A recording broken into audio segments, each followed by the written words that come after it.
Oke, selamat pagi semuanya. Pagi, Pak.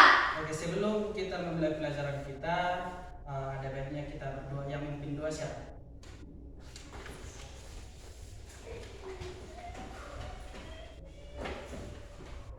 Baca berdoa. Bersyukur kami bersyukur atas kebenaran Bapak dengan Bapak dan kebenaran kami bisa berkumpul di ruangan kelas kami ini dengan kebenaran Bapak kami serahkan kepada guru kami dan guru kami berikanlah kepada mereka kesehatan, panjang umur dan rezeki yang halal. Dosa kami berbuat yang tidak berkenan dan kami terima kasih Pak. Amin. Sebelum kita mulai, ada yang sakit atau ada yang tidak hadir? Iya. Kalau begitu kita mulai pelajaran kita, yaitu tema 3 peduli terhadap makhluk hidup. Yaitu subtemanya keberagaman makhluk hidup. Sebelum kita jadi untuk muatan yang pertama kita itu bahasa Indonesia. Udah pernah mempelajari tentang wawancara atau tentang berita? Sudah. Kalau begitu, coba apa itu berita? Narasumber itu adalah bertugas memberikan informasi atau dibutuhkan pewawancara dengan menjawab pertanyaan. Contohnya, ada kejadian di suatu desa yaitu tentang tabrakan. Kalau mengetahui kejadian itu, kita harus perlu bertanya yang namanya, apakah kalian sudah pernah belajar 5W dan 1H? Sudah pernah belajar 5W 1H kan? Apa itu 5W dan 1H? Apa, siapa, bagaimana, dan kapan, dan bagaimana. Kalau mengetahui kejadian itu, apa yang kita perlukan dahulu? Apa yang kita tanyakan dan apa yang kita pakai? Iya, apa? Tentang apa kejadian itu? Tentang tabrakan. Jadi, kenapa bisa terjadi? Kan begitu.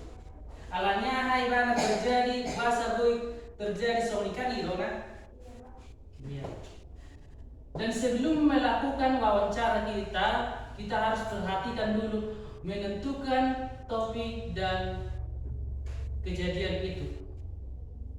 Walau neng wawancara kita pasti ada neng tugas. Kalau ada tugas kita yang mau wawancara, harus kita ketahui dulu apa yang kita mau wawancara. Seperti menanam kopi. Jadi kita wawancarailah si petani kopi ini. Apa dipakai pupuknya, bagaimana penanamannya, kan begitu. Iya, Pak. Oke. Jadi yang kedua itu narasumber yang kita wawancarai sebaiknya memenuhi syarat. Yaitu diantaranya, 1, memiliki pengetahuan di bidang tertentu yang berkaitan dengan topik wawancara. Jadi kalau kita ingin melakukan wawancara, harus kita tentukan dulu topik kita, apa yang mau kita wawancarai. Seperti yang kita bilang tadi, yaitu penanaman kopi. Jadi yang kita wawancarai nggak mungkin kita wawancarai yang namanya pemancing, kan gitu. Yang kita wawancarai itu harus yang ahli dalam bidang kopi. Jadi kita memiliki pengetahuan di bidang tertentu, yaitu di bidang penanaman kopi. Yang kedua, memiliki keahlian tertentu dalam suatu bidang yang terkait dengan topik. Yang dimaksud di sini memiliki keahlian, dia tahu apa yang mau kita wawancarai. Yang ketiga itu mengalami atau terlibat dalam peristiwa yang berkaitan dengan topik. Jadi yang kita wawancara itu harus terlibat. Ini daftar wawancara, pertanyaan wawancara yang tadi. Ini lagi ya. Pertanyaan yang diajukan kepada narasumber harus sesuai dengan topik wawancara. Yang kedua, kata tanya yang dapat digunakan membuat pertanyaan wawancara yaitu apa, mengapa, bagaimana, kapan, dan berapa. Itu dia pertanyaan yang penting diperhatikan dalam wawancara. Coba yang kuat. Apakah pupuk yang dipakai petani kopi? Bisa. Yang lain. Kenapa mereka memakai pupuk kopi? Bisa. Bagaimana cara merawat kopi? Bisa. Oke. Yang lain? Apa yang diperlukan untuk menanam kopi? Bisa. Oke. Pertanyaan yang bagus. Tadi kan tentang penyu ini. Coba kalian buat satu pertanyaan tentang penyu ini. Kita kenal yang namanya penyu kan? Sudah, Pak. Oke. Coba buat pertanyaan tentang ini. Gambar yang Bapak berikan ini. Bisa. Bagaimana cara penyu bertahan hidup? Oke, bisa. Mantap. Bagaimana cara penyu bergerak? Bisa. Ada lagi? Ini dia contoh mengajukan pertanyaan-pertanyaan secara bergantian. Mengapa penyu-penyu itu harus dilepaskan di laut? Dan lalu apa yang terjadi jika penyu-penyu itu tidak dilepaskan di laut? Sampai sini ada yang mau bertanya tentang pelajaran atau wawancara? Ada yang mau bertanya? Lanjutkan, kita bikin dulu ya. Tepuk 1, tepuk 2, tepuk 3, tepuk 4, tepuk 5, tepuk fokus.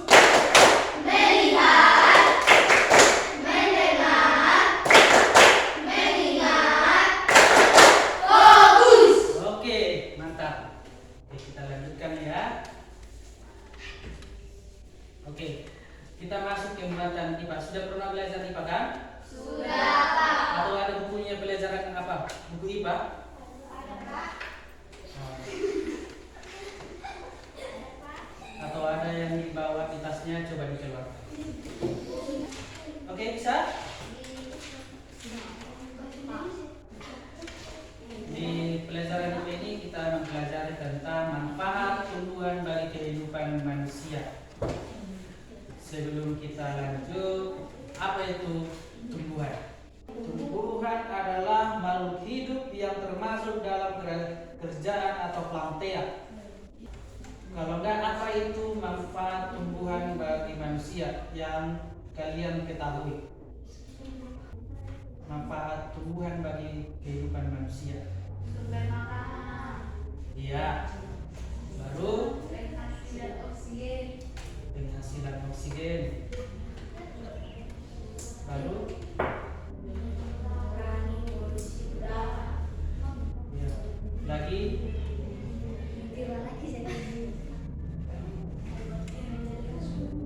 bisa. Lagi Obat herbal.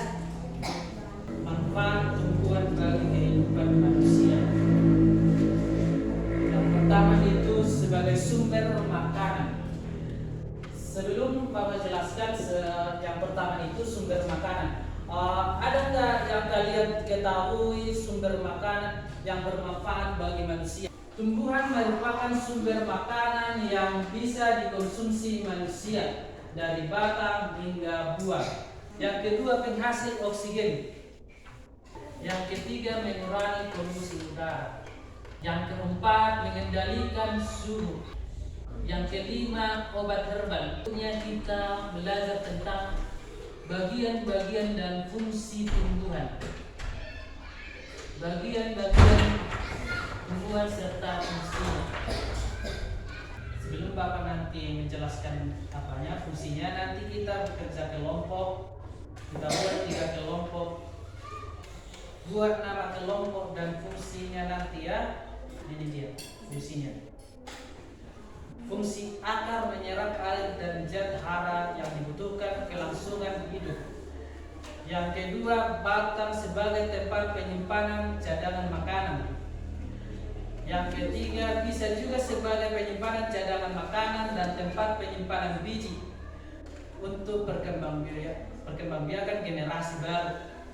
Dan keempat, ada itu daun sebagai mulut untuk tanaman dan juga mengambil karbon dioksida dari udara untuk melepaskan oksigen ke udara.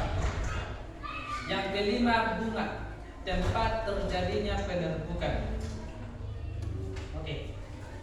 Di sini Bapak ada tugas membuat kelompok. Kita buat 3 kelompok. Dikerjakan, dibuat nama kelompoknya kelompok 1, 2, 3. Kita buat dan dibuat fungsinya dan nanti kita presentasikan. Oke?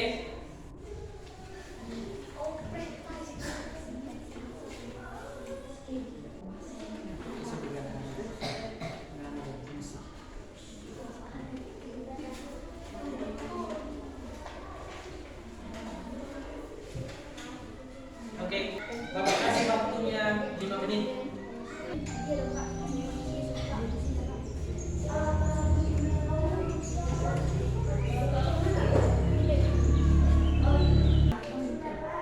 Sudah?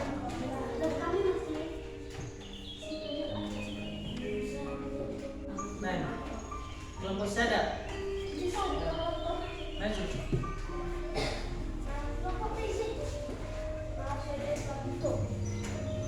Oke, buat.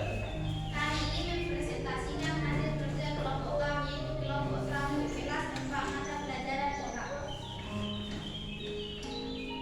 Fungsi-fungsi bagi tumbuhan: akar, fungsi menyerap air dan gas harap dan untuk menyimpan cadangan makanan. Batang, fungsi sebagai alat transportasi yang mengangkut air dan mineral dari akar menuju daun. Buah, fungsi sebagai tempat penyimpanan cadangan makanan dan sebagai tempat biji. Daun, fungsi tempat penyimpanan cadangan air dan juga makanan. Bunga, fungsi tempat terjadinya penyerbukan. Oke. Setelah kami melihat dan mencari fungsi dari tanaman cabai, inilah hasilnya. Nama daun cabai, fungsinya dapat berkhasiat sebagai antioksidan. Bunga cabai berfungsi untuk mengatasi bunga cabai yang rontok. Buah cabai, fungsinya berguna untuk penghilang rasa sakit dan penuh berat badan. Batang cabai, fungsinya batang cabai sebagai lintas air, sebagai lintas hasil fotosintesis. Akar cabai, fungsi akar cabai menyerap air dan zat makanan. Oke, terima kasih. Tepuk tangan untuk kelompok 2. Kelompok 3. Inilah hasil dari kelompok kami, yaitu kelompok kami berdasarkan tumbuhan tomat.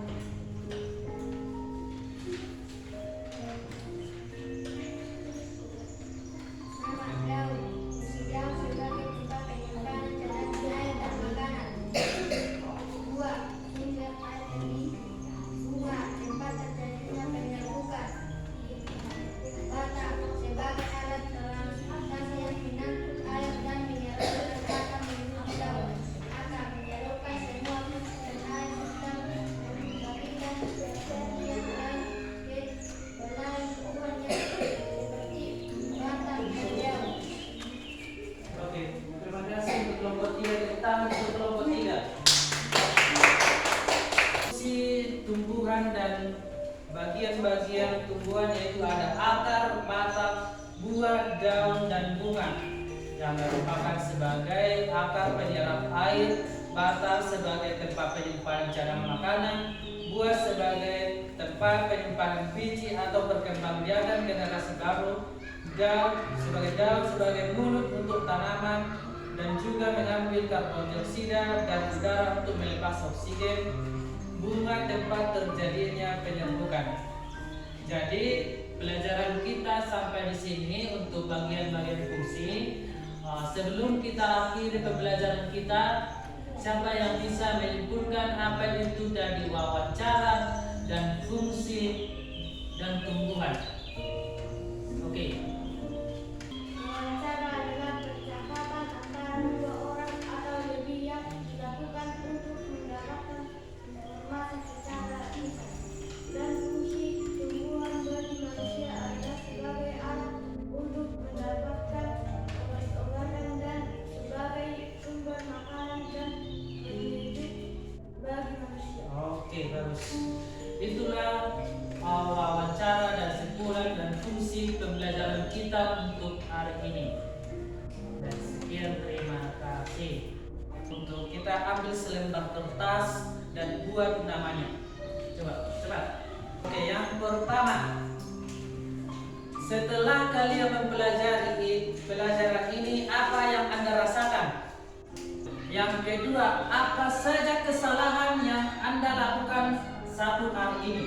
Yang ketiga, apa yang membuatmu senang saat ini?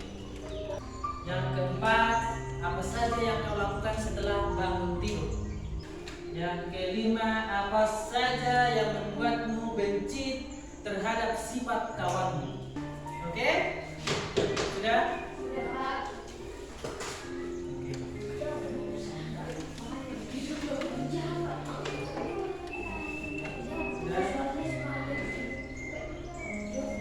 Tepuk semangat.